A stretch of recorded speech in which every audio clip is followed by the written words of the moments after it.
Excel 6, copying formulas, using Excel to do the work for you so you're not doing a whole bunch of tedious typing. Not only does it take time, but you're going to make mistakes. So once you figure something out in one row, you can copy it down to the next row.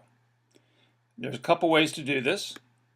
Probably the easiest way is to select all the way down, everywhere you want to copy it. This is the case where that first cell being highlighted differently matters. This tells you where it starts. If you go to Edit, Fill, you can select Fill Down.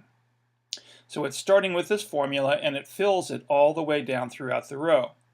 Now, what's different about this is when it goes to each row, like this formula was for C5, in this row, it's going to be C6. Down here in row 10, it's row 10. So Excel can compensate knowing you're doing the same thing over and over.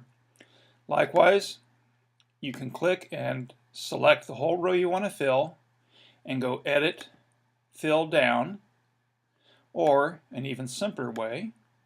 This doesn't work in all cases. The Fill All command always works. In this case, you can go, you have a fat cursor, a hand, and at the very corner you have a thin cursor. This is Fill Down. Does it for you automatically. So let's say you came up with that one formula that combines the two of these, and most of you did. I'm going to give it to you right now. Instead of just adding those two columns, we're going to put it all in one column.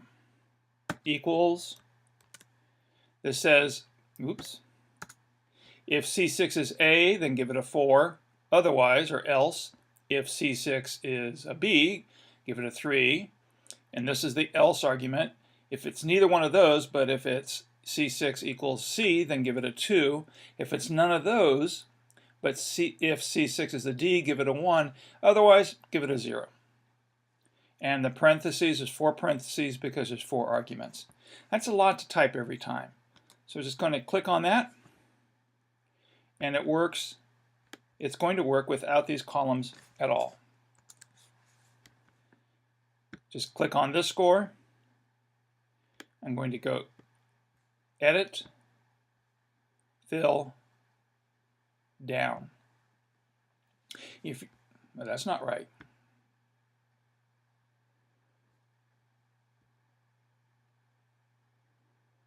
Oh, this is referring to C6. This formula actually belongs here.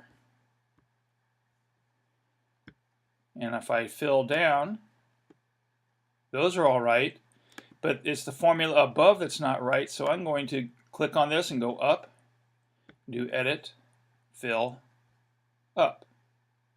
A B equals 3, a D equals 1, an A equals 4, a B equals 3, a C equals 2. This all looks right. I change the C to an A, the score goes up and the GPA goes up. So this is working right now.